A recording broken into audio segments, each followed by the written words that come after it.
Shalom, salam damai sejahtera bagi kita semua.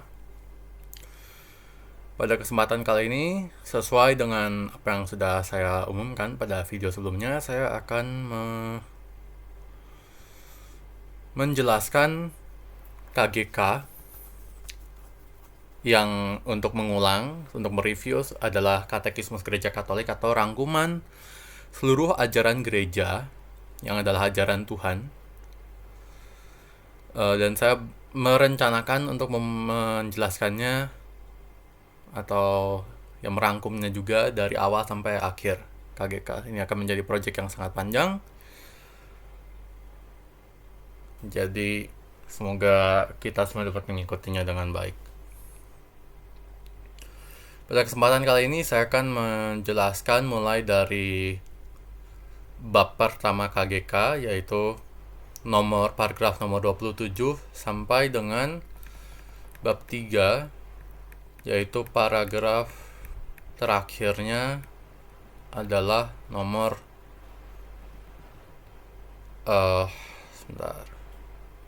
nomor 141. Oh bukan 141. Karena itu akhir bab 2, akhir bab 3-nya adalah di 184. Jadi dari paragraf 27 sampai 181. Oke.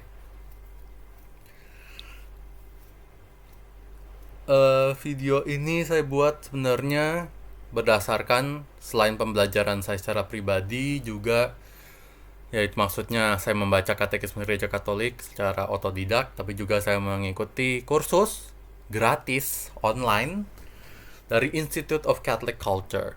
Maka saya merekomendasikan kursus tersebut dan situs tersebut untuk siapapun untuk yang ingin memahami ajaran Gereja Katolik.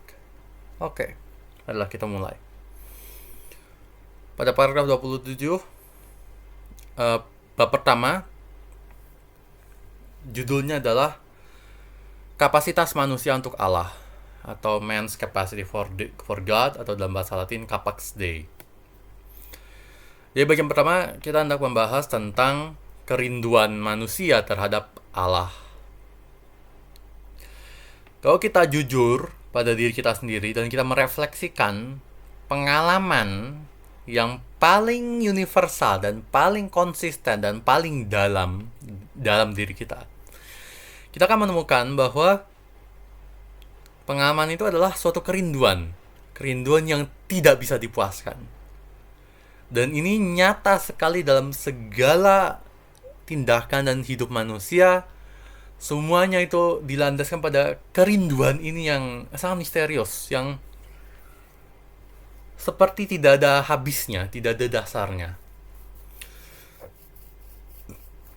Ketidakpuasan dan tidak terpenuhinya kerinduan ini membuat kita sebagai manusia sangat tersiksa. Dan inilah menjadi sumber penderitaan kita dalam hidup ini. Makanya banyak agama-agama itu ada sebagai upaya untuk menjelaskan dan menjawab kerinduan ini. Begitu pula aliran-aliran filosofis yang baru-baru ini yang mulai menentang atau meninggalkan, lebih meninggalkan agama, meninggalkan ketuhanan. Itu juga berupaya menjelaskan kerinduan ini. Namun pada faktanya, kerinduan ini sangat sederhana kodratnya. Kenapa kerinduan ini tidak ada habisnya, tidak terbatas, bisa kita bilang? Karena kerinduan ini adalah kerinduan akan yang tak terbatas. Ya. Apakah yang tak terbatas itu kita sudah mengeksplorasinya dalam video yang pertama, prolog ke studi KGK, yaitu adalah yang kita sebut Tuhan atau Allah. Jadi dalam KGK 27 tertulis bahwa kerinduan akan Allah tertulis atau dalam bahasa saya terukir, tercantum dalam hati manusia. Kenapa? Karena manusia diciptakan oleh Tuhan dan untuk Tuhan, dan Tuhan tidak pernah berhenti untuk menarik manusia kepada dirinya sendiri. Hanya dalam Allah, manusia akan menemukan kebenaran dan kebahagiaan yang dia tidak pernah berhenti mencari. Bahkan, martabat kita sebagai manusia, martabat kita yang sejati, ya, dan ini mungkin kontroversial, bukan mungkin ya, saya yakin ini kontroversial. Tapi martabat manusia yang sejati tidak didasarkan pada misalnya pemikiran filosofis yang abstrak ataupun arbitrer, ataupun suatu eksistensi manusia pada dirinya sendiri, ataupun keinginan manusia untuk membenarkannya dirinya sendiri. Tidak. Martabat manusia didasarkan dan berakar pada fakta bahwa manusia itu dipanggil untuk berkomuni atau bersatu dengan Allah, penciptanya.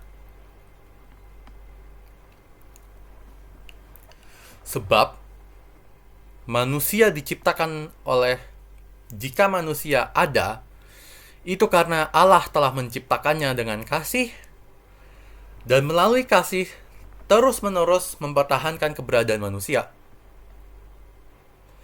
Maka manusia tidak dapat hidup sepenuhnya sesuai dengan kebenaran jika dia tidak secara bebas mengakui kasih yang mempertahankan dan menciptakan keberadaannya, serta mempercayakan dia kepada penciptanya. Ini adalah kurang lebih terjemahan dari kutipan Gaudium et Spes, dokumen Konsil Vatikan kedua. Nah, dalam KGK, gereja membuat pengamatan yang cukup penting bahwa kerinduan akan Allah ini atau desiderium ad Dei ini terekspresikan secara universal dalam berbagai macam praktek religius manusia, apapun itu. Karena itulah hal ini terkait dengan ajaran bahwa manusia ini terkait dengan ajaran gereja yang mungkin juga kontroversial, tapi kontroversial dalam kalangan umat Katolik sebenarnya, bahwa agama-agama di dunia ini tidak sepenuhnya salah, tapi yang pasti tidak sepenuhnya benar juga, melainkan ada campurannya. Memang kami umat Katolik, gereja Katolik mengakui dan mempercayai bahwa hanya dalam gereja Katolik lah ada kebenaran karena ada kebenaran Kristus yang adalah kebenaran segala hal, gitu. Tapi agama-agama lain pun juga mengekspresikan sebenarnya adalah ekspresi otentik manusia yang sedang berusaha mencari Allah dalam segala praktek religius ini, dari doa, kurban, ritual, meditasi, dan seterusnya. Karena ekspresi-ekspresi religius ini begitu universal, maka kita dapat mengatakan bahwa manusia itu adalah makhluk religius, atau mungkin saya bisa mengatakannya homo religius. Dan ini menjadi dasar kodrat manusia dan dasar seluruh eksistensi manusia adalah ini, kerinduan akan Allah ini, dan juga takdirnya untuk dipersatukan dengan Allah. Namun relasi atau ikatan antara manusia kepada Allah ini dapat terlupakan, dapat miss gitu, maksudnya kita tidak melihatnya karena sibuk oleh hal lain, atau bahkan ditolak secara mutlak, secara eksplisit oleh manusia. Hal ini dapat memiliki berbagai macam sebab, misalnya pemberontakan melawan kejahatan di dunia ini, ketidaktahuan atau bahkan ketidakpedulian secara religius, kekhawatiran dan kekayaan dunia ini, skandal, contoh yang tidak baik dari umat beriman, atau aliran-aliran pikiran yang melawan atau menentang agama. Akhirnya, sikap manusia berdosa yang membuat dia bersembunyi dari Allah karena ketakutan dan melarikan diri dari panggilan ilahi. Kalau terjemahan saya intinya sih, kenapa manusia bisa menolak atau melupakan ikatannya kepada Allah. Ya memang alasannya seperti itu ya, banyak ya. Tapi intinya pastinya karena dosa. Dan juga memang ada unsur misteri di sini karena hanya Allah yang mengetahui hati setiap manusia. Sehingga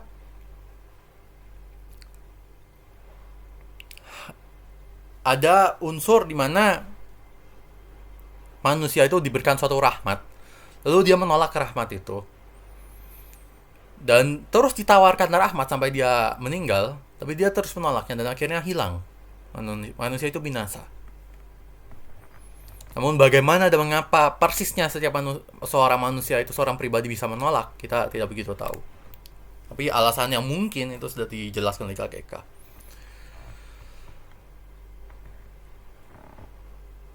Nah, sekalipun manusia dapat melupakan Allah atau menolaknya, Allah sendiri tidak pernah berhenti untuk memanggil manusia, supaya manusia dapat menemukan kebahagiaan dan kehidupan, yaitu kehidupan kekal. Namun tertulis dalam KGK pula bahwa pencarian akan Allah ini menuntut manusia segala usaha akal budi, kehendak yang lurus, hati yang tegak, dan bahkan dirinya sendiri tidak cukup, melainkan seseorang membutuhkan orang lain untuk bersaksi dan mengajar dia tentang jalan-jalan Tuhan. Nah, sekarang kita masuk ke dalam bagaimana kita dapat mengetahui tentang Allah. Karena manusia tercipta dalam citra Allah, ya, imago Dei, dan juga dipanggil untuk mengetahui dan mengasihi Allah, maka manusia yang mencarinya akan menemukan, oh, bisa ya kita mencapai pengetahuan yang pasti tentang keberadaan ilahi. Dan bukti-bukti ini atau jalan-jalan ini, cara-cara ini untuk mengetahui Allah ini tentunya bukan pembuktian seperti dalam ilmu pengetahuan alam. Karena konsepnya gini, Allah itu entitas, sosok yang rohani. Artinya tidak bertubuh, artinya tidak materi, imaterial. Sementara itu ilmu pengetahuan alam, misalnya ilmu fisik ya, fisika dan seterusnya, ilmu fisik itu ya secara eksklusif mempelajari hal-hal yang bermateri, yang fisikal gitu. Bagaimana mungkin ilmu fisik mempelajari suatu hal yang metafisik gitu, yang tidak berbadan gitu. Jadi tidak mungkin. Itu dalam filsafat ada istilahnya itu kategori error atau kesalahan kategori. Jadi kalau misalnya kita ingin mengenali bagaimana keberadaan ilahi, kita harus menggunakan filsafat atau metafisika yang bisa mengetahui tentang keberadaan-keberadaan yang tidak berbadan ini. Dan mungkin kita masih terkadang terjebak pikiran bahwa, oh, kalau misalnya nggak ada badannya berarti ya nggak nyata gitu. Ya salah. Misalnya gini, pikiran. Memang pikiran itu ada badannya, ada wujudnya, kan nggak ada. Ya artinya, apakah pikiran kita itu tidak nyata gitu, hanya karena, atau perasaan kita kan juga tidak bertubuh. Memang perasaan kita itu terletak dalam tubuh, tapi dalam dirinya sendiri itu apakah bisa diukur? Misalnya, berapa sentimeter rasa kesedihan gitu. Kan tidak. Contohnya seperti itu. Nah, untuk cara-cara mengetahui keberadaan Allah, saya sudah sempat menyinggungnya, menjelaskan secara singkat dalam video sebelumnya. Tapi kurang lebih ada 2 cara kalau menurut KGK. Kita bisa mengetahui berdasarkan dunia Ya, itu yang saya sebutkan dari argumen kosmologi Santo Thomas Aquinas, yang dari pergerakan, dari perubahan, dari kontingensi, dari keteraturan dan keindahan dunia ini. Kita dapat mengetahui bahwa ada Allah sebagai awal dan akhir semesta ini. Nah, Santo Paulus mengatakan dalam suratnya kepada jemaat di Roma, bab 1 ayat 19-20. Saya buka dulu ayatnya.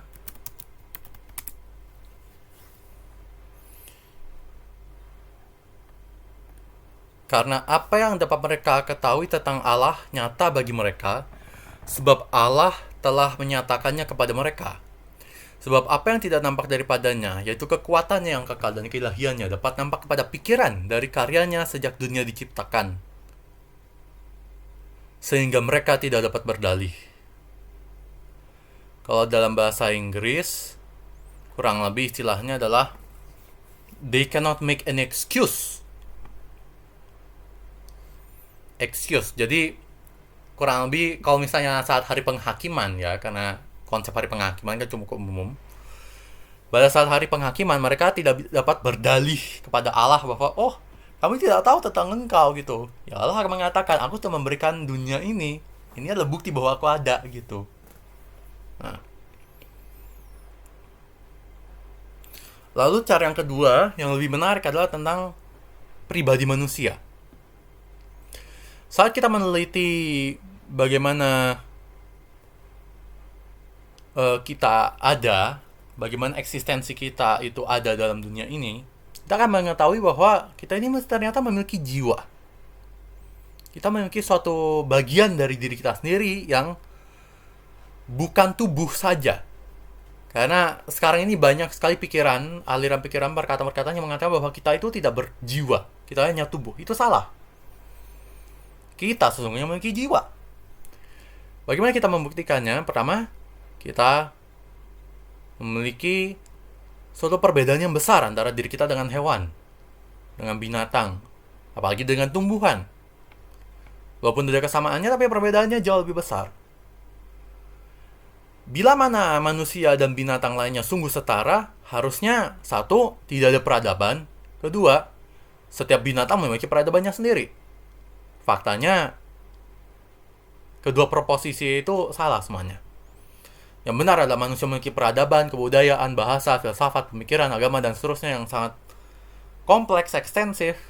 Sementara hewan, ya mungkin mereka memiliki semacam bayang-bayangan, tapi tidak sepenuh yang dimiliki manusia. Itu satu. Kedua, manusia memiliki suatu sense atau indera atau rasa akan kebaikan moral, akan kebenaran dan keindahan. Dan juga terutama kita sebelumnya membahas tentang kerinduan yang tak terbatas dan juga kebahagiaan. Maka dalam segala hal ini manusia melihat tanda-tanda dari jiwanya yang rohani, yang spiritual. Dan jiwa ini, jadi jiwa manusia itu kalau kita teliti itu disinilah letak citra Allah atau imago Dei. Karena Allah itu adalah roh murni, maka jiwa kita yang juga lah roh, walaupun bukan roh murni karena berbadan, berdaging, disitulah ada kemiripan dengan Allah. Apa kemiripannya? Yaitu kita memiliki akal budi dan kehendak. Karena kita bisa mengetahui dan kita bisa memilih. Kita bisa bertindak. Begitu pula dengan Allah. Allah tentunya memiliki kesempurnaan akal budi dan kehendak yang tak terbatas tingginya dibandingkan dengan kita. Tapi begitulah citra Allah di dalam diri kita. Dan jiwa ini karena itu tidak bisa dihapus, tidak bisa dihancurkan kecuali oleh kehendak Allah sendiri. Tapi Allah telah mewahyukan bahwa jiwa kita tidak akan binasa, tidak akan hancur, tidak akan pernah hancur. Begitu. Karena itu dunia dan manusia, pribadi manusia, kodrat manusia itu sendiri semuanya menunjukkan bahwa mereka bukanlah prinsip pertama diri mereka sendiri. Jadi mereka tidak menyebabkan diri mereka sendiri. Ingat, tidak ada yang dapat menyebabkan dirinya sendiri. Itu suatu kontradiksi logis. Melainkan mereka semua berpartisipasi dalam eksistensi itu sendiri, yaitu Allah, yang sendirinya tidak memiliki awal ataupun akhir. Maka melalui berbagai macam cara kita dapat mengetahui adanya suatu prima causa atau sebab pertama dan juga akhir terakhir dari segala hal, yang kita semua sebut sebagai Allah atau Tuhan atau God. Nah, daya-daya manusia membuat dia mampu untuk masuk ke dalam pengetahuan akan keberadaan Allah yang personal. Kenapa kita sebut personal? Karena memiliki akal budi dan kehendak. Tapi supaya manusia bisa dapat masuk ke dalam keintiman yang nyata, yang benar, yang sungguh dengan dia, Allah berkehendak untuk menyatakan dirinya dan memberikan wahyu kepada manusia dan memberikan manusia rahmat untuk bisa menyambut wahyu ini dalam iman. Namun, bukti-bukti akan keberadaan Allah ini dapat mendorong atau menyiapkan manusia, menyiapkan seseorang untuk kepada iman, dan membantu dia untuk melihat bahwa iman itu tidak bertolak belakang dengan akal budi atau dengan logika. Bagaimana menurut gereja? Gereja pun mengafirmasi dan mengajar secara dogmatis dalam Konsili Vatikan kedua, Dei Verbum 6, dan Konsili Vatikan pertama, Dei Filius. Gereja Katolik secara dogmatis mengajarkan, secara resmi mengajarkan bahwa manusia dapat mengetahui dengan kepastian, dengan cahaya kodrati dari akal budinya sendiri, tanpa bantuan rahmat,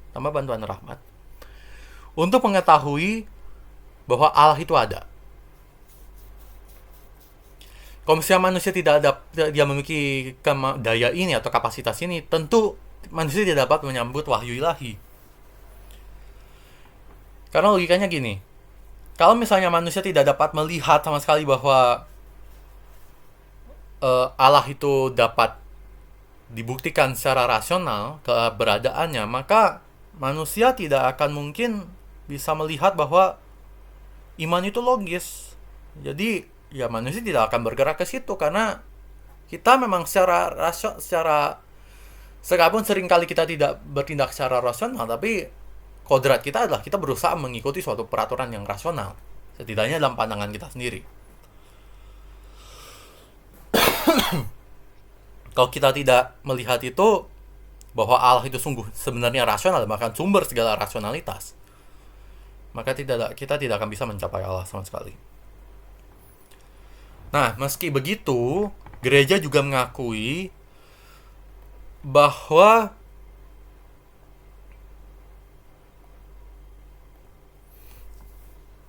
karena satu, ada dosa asal, tapi juga karena pengaruh atau dampak dari indera kita dan imajinasi kita, dan juga fakta bahwa jika kita mengakui keberadaan Allah dan kebenaran-kebenaran ilahi, dan ini terjemahkan dalam tindakan manusia dan mempengaruhi tindakan manusia, mereka menuntut dan memanggil suatu penyerahan diri dan juga penyangkalan diri. Nah, jadi kan hal-hal ini, dan terutama karena kondisi sejarah yang ada yang mengikat manusia selama ini dan saat ini dan sampai akhir, manusia sulit untuk mengetahui kebenaran ini, untuk mengetahui bahwa Allah ada. Mereka akan merasakan dan mengalami bahwa mereka akan meyakinkan diri mereka sendiri dengan mudah bahwa jika hal ini rasanya suatu kebenaran itu rasanya tidak enak atau berdampak merugikan, tanda kutip merugikan dalam jangka pendek ya, dibandingkan dengan kekekalan, maka mereka akan meyakinkan diri mereka bahwa, oh, aku tidak mau ini benar. Karena itu hal ini pasti salah. Jadi semacam wishful thinking gitu ya. Salah atau setidaknya meragukan. Karena itulah manusia harus dicerahkan oleh wahyu ilahi. Bukan hanya tentang hal-hal yang melampaui pemahamannya, tapi juga tentang kebenaran-kebenaran religius dan moral yang sendirinya tidak melampaui akal budi manusia. Tapi supaya bahkan dalam kondisi nyata umat manusia saat ini, kebenaran-kebenaran ini dapat diketahui setiap manusia dengan mudah, dengan keyakinan yang teguh atau kepastian yang teguh, dan juga tanpa percampuran dengan kesalahan atau kesesatan. Jadi wahyu ilahi, jadi mungkin kalau dalam filsafat, dalam teologi ada distingsi, ada pembedaan gitu. Ada pembedaan bahwa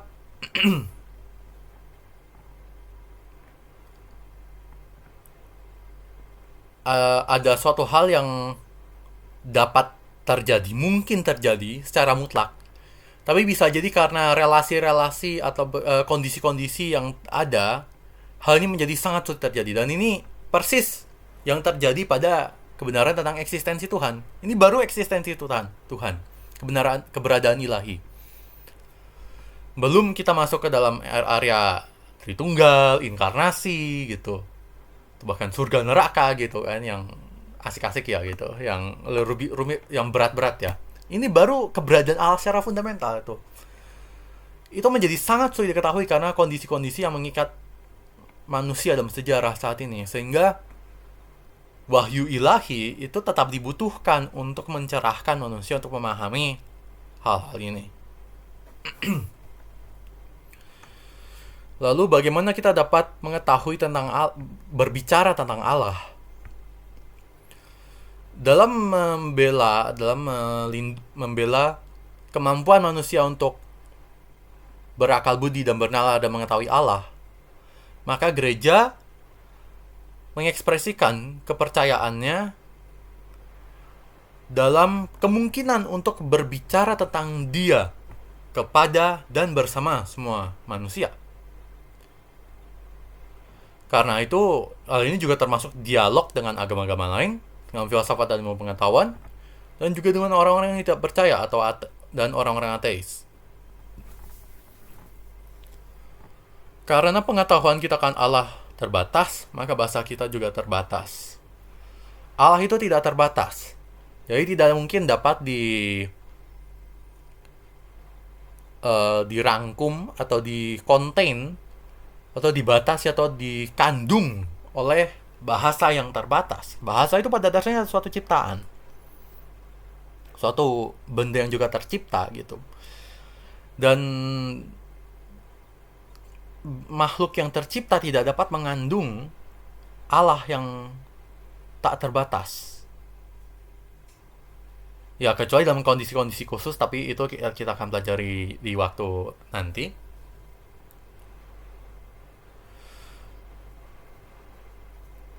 Karena itu, kita hanya dapat menamai atau berbicara tentang Allah hanya dengan mengambil makhluk ciptaan sebagai titik awal kita. Dan dalam kesesuaian dengan pemikiran, cara berpikir, dan cara mengetahui kita yang sangat terbatas.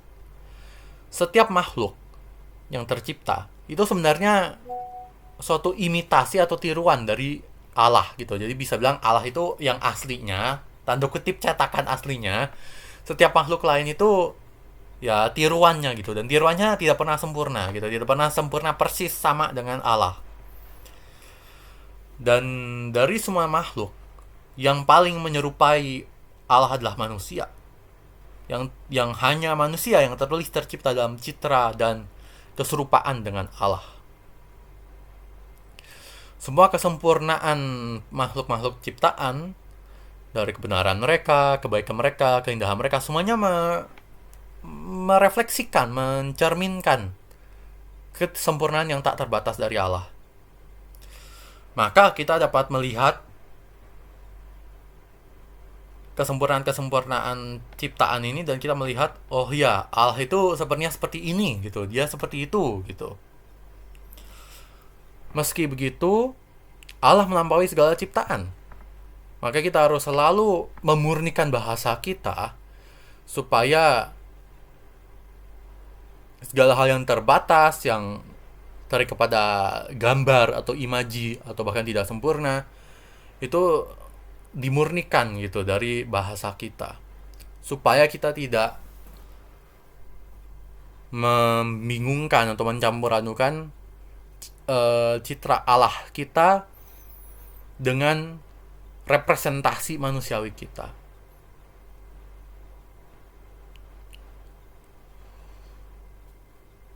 Memang dengan berbicara tentang Allah seperti ini, kita menggunakan cara-cara ekspresi manusia yang ya bisa bilang berbeda dengan ekspresi Allah. Namun itu benar-benar benar tentang Allah. Benar-benar tentang Allah bahasa itu. Walaupun tidak mungkin bisa mengekspresikan dia dalam kesederhanaannya yang tak terbatas. Maka kita harus mengingat bahwa antara pencipta dan ciptaannya tidak ada kesamaan yang dapat diekspresikan tanpa menyiratkan suatu ketidaksamaan yang lebih besar. Dan terkait Allah, menurut Santo Thomas Aquinas, terkait Allah, kita tidak dapat menyentuh atau memahami dia ini apa secara positif. Tapi hanya dia ini bukan apa, Allah bukan apa. Dan bagaimana makhluk-makhluk lain atau objek-objek lain itu berelasi kepada Allah. Ini yang disebut teologi apofatik. Apofatik artinya negasi.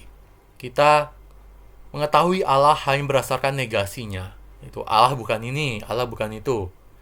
Makanya kita sebut Allah tidak terbatas gitu. Itu kan negasi gitu. Ya sebenarnya tidak terbatasi sesuatunya kayak gimana ya kita nggak tahu, kita nggak ngerti gitu. Gitu.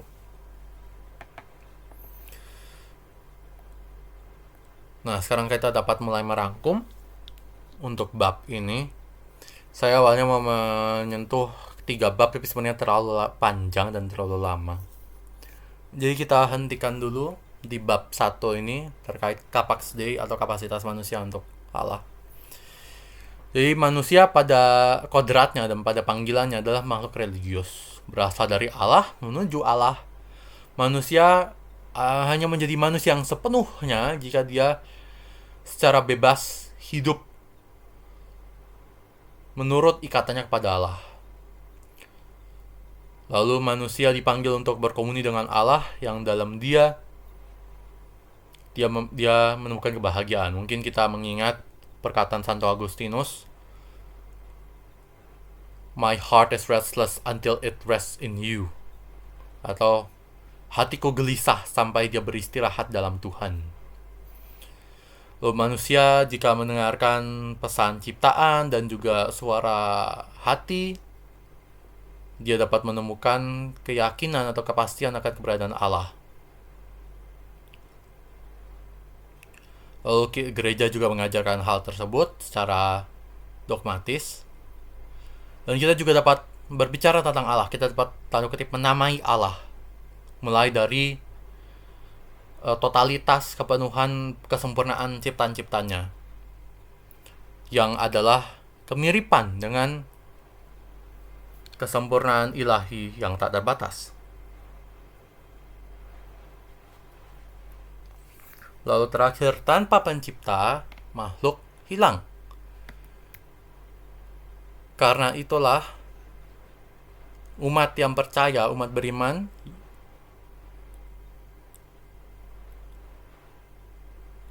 mengetahui bahwa kasih Kristus mendorong mereka untuk membawa cahaya dari Allah yang hidup kepada mereka yang tidak mengetahui dia, mengenal dia, atau mereka yang menolak dia. Gitu. Baik, untuk sekarang sebenarnya saya pikir cukup dulu karena sudah 35 menit. Untuk selanjutnya, pada bab saya akan menjelaskan bab 2, yaitu Allah datang untuk menjumpai manusia. Pada video berikutnya dan video setelah itu, kita akan membahas tentang iman. Jadi, kita sudah berbicara tentang bagaimana manusia memiliki kapasitas untuk menerima Allah. Lalu kita akan berbicara tentang bagaimana Allah mewahyukan dirinya kepada manusia dalam sejarah sampai sekarang. Dan juga bagaimana manusia menanggapi wahyu ilahi dengan iman. Baik, sekiranya video ini menjadi berguna bagi kita semua. Tuhan memberkati. Amin.